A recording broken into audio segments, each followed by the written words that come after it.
folclore brasileiro na região norte.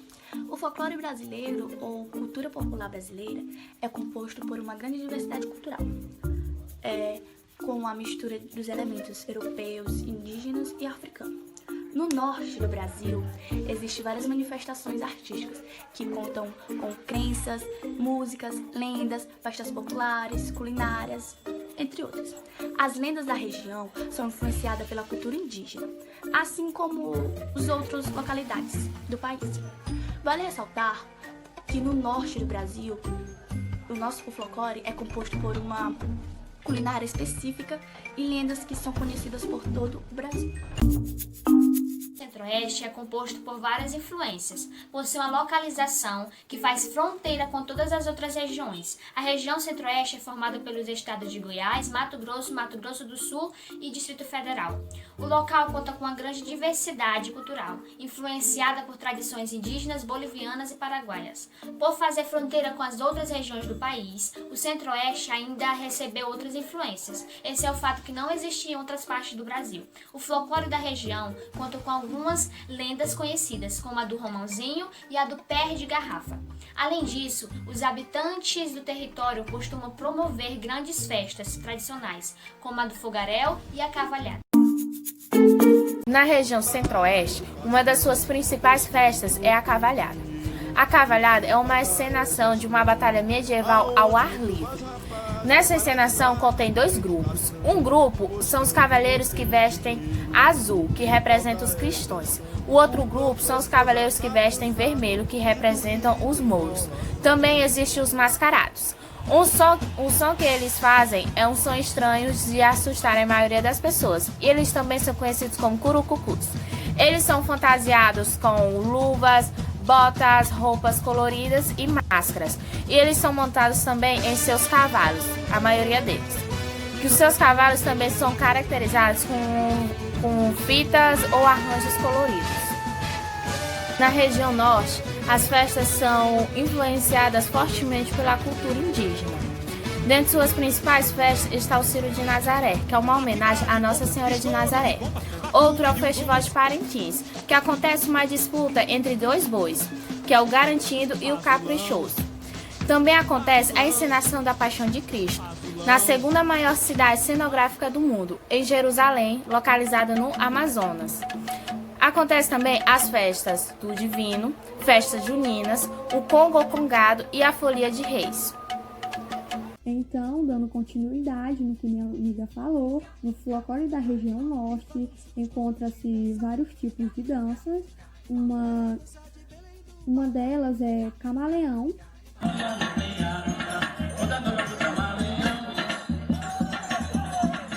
E é uma dança na qual a gente dança entre casais, na qual tem uma coreografia, ou seja, os casais seguem uma coreografia ao som de violão, cavaquinho e rabeca. Além dessa dança, existe outra dança, que é maçarico. E a gente dança ao som de sanfona, violão, viola e rabeca. Os passos dela variam muito entre ligeiros e lentos. Ela também é uma dança praticada por pares, e outras danças da região norte são carimbó, dança de siria, jacunda e entre outras. Tem várias outras danças da região norte muito interessantes. Dona Maria que dança essa, aqui a gente dança só. Dona Maria que dança essa, carimbó, braço pra cima, braço pra baixo, agora eu já sei como é que é. Só falta bater a mão, batendo também. Bom, a gastronomia do Centro-Oeste, ela teve influência do interior do Brasil e dos índios que foram os primeiros habitantes. Bom, os peixes, os animais de caças, o pequi e muitos temperos são utilizados para preparar os pratos desta região, por causa da herança histórica.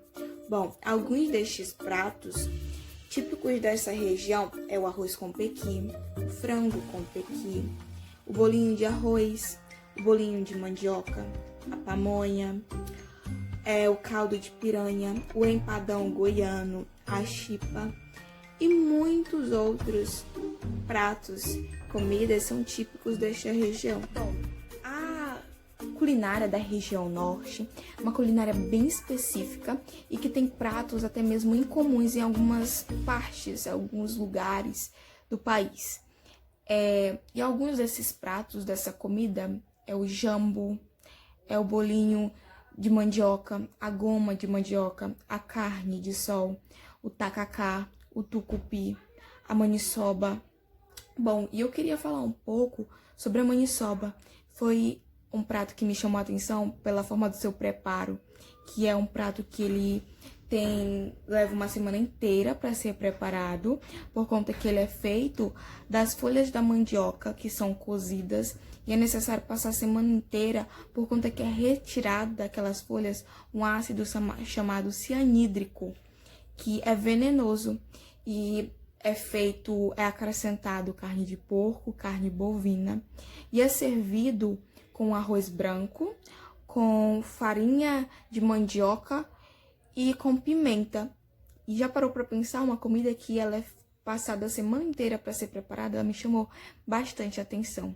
Esses são alguns pratos e algumas comidas típicas da região norte.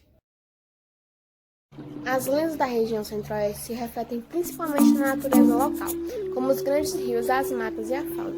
Então era muito comum ouvir histórias de quem protegia as matas, os rios e tudo mais, e os animais. Eu vou começar contando a lenda do Arranca-Línguas. Ele era um ser monstruoso que parecia muito com um gorila, e para atacar ele se transformava em árvores caídas ou em tocos. Então, quando os viajantes passando por ali ou algum animal se encostava, ele atacava, matava aquele animal ou pessoa e arrancava sua língua.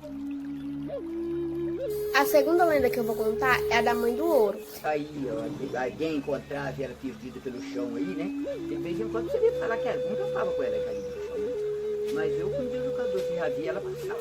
Que era uma mulher que guardava jazidas de metal e todos os tesouros escondidos para que eles não fossem encontrados por pessoas erradas.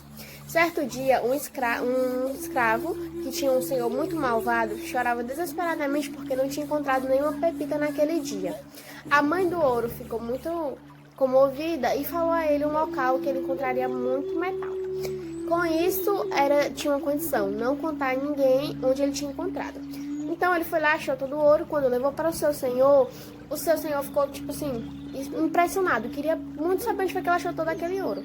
Só que ele não podia falar, então ele foi castigado. No meio do castigo, ele acabou revelando o local e todo mundo foi para lá para pegar mais ouro. Quando chegou lá, teve um estrondo enorme, parecendo um terremoto, e ocorreu um deslizamento de terra que matou todo mundo que estava ali. Acredita-se que foi a Mãe do Ouro que provocou aquilo para que ninguém mexesse no ouro. Nayá era uma bela índia virgem. Sua beleza chamava a atenção de todos, mas Nayá dedicava-se somente à lua, pois a lua escolhia garotas puras e belas e as transformavam em estrelas para dançar no céu com ela. Nayá esperava o dia em que seria escolhida pela deusa Jaci. Um certo dia, Nayá percebeu que a deusa estava bem próxima sobre as águas do rio, e sem pensar, Nayá se jogou no reflexo achando que era verdadeiro. Nayá, que estava fraca, se afogou e morreu. A deusa Jaci, comovida com sua morte, a transformou em uma flor aquática, e assim surgiu a linda Vitória Régia, que se abria durante a noite para dançar com sua deusa lua Jaci. Vitória Régia, que enfeita a noite dos rios. Quero que enfeites a vida de um coração tão vazio.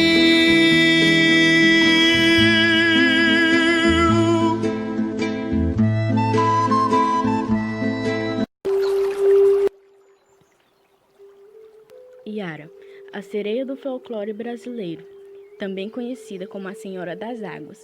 Jovem índia, metade peixe, metade mulher. Apesar de sua beleza, é um grande perigo. Yara era uma índia guerreira, filha do pajé da tribo. O ciúme de seus 2 irmãos levaram a tentá-la matá-la. Yara, que era uma guerreira, matou os 2 irmãos quando eles atacaram. O seu pai mandou que caçasse a assassina de seus filhos. Quando acharam Yara, a amarraram e jogaram nas águas do Rio Negro. Ao afundar, os peixes a ajudaram e a transformaram em uma linda sereia, que passava os dias a cantar nas águas. O seu canto encantava pescadores e os que navegavam no rio. Atraídos por sua beleza, eles se jogavam nos braços de Yara, que os levava para o fundo do rio, onde se afogavam. Os que escapavam ficavam loucos. Yara também podia sair das águas em forma de mulher e nos fins de tarde atraía os homens para a beira do rio. Lindo lampeja no jeito de olhar, menina dos sonhos, do menino do mato, tua doce magia me faz desejar beber do encanto que vem dos teus olhos até me perder, até me acordar.